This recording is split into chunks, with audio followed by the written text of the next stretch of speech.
വിശ്വാസികൾ എന്ന് പറഞ്ഞാൽ ആരാണ്? വിശ്വാസികൾ എന്ന് പറഞ്ഞാൽ എന്താണ്? എനിക്കൊരു അസുഖം ഉണ്ടായി, അത് മാറും, അത് ഇപ്പൊ തന്നെ മാറും എന്ന് ഞാൻ വിശ്വസിക്കുന്നു. അത് മാറുന്നു, ഇല്ലെങ്കിൽ ചിലപ്പോൾ മാറത്തില്ല. അപ്പോൾ അത് വിശ്വസിക്കുന്നതിനേക്കാൾ ഉപരിയായി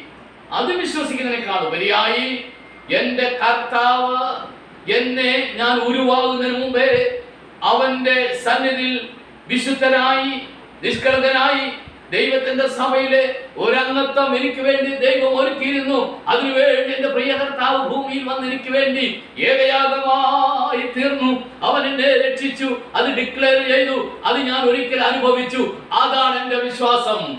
ഈ വിശ്വസിക്കുന്നവരെയാണ് കാരണനാഥൻ കേൾക്കുമ്പോൾ കർത്താവ് മധ്യാകാശത്തിൽ വരുമ്പോൾ അവൻ എടുക്കപ്പെടുന്നത്. ഈ വിശ്വാസമുള്ളവരാണ് എടുക്കപ്പെടുന്നത്. ഇവിടെ വീട് കിട്ടുമെന്ന് വിശ്വസിക്കുന്നത് കൊണ്ട് വലിയ കുഴപ്പമൊന്നുമില്ല. ഇവിടെ സാമ്പത്തികമായി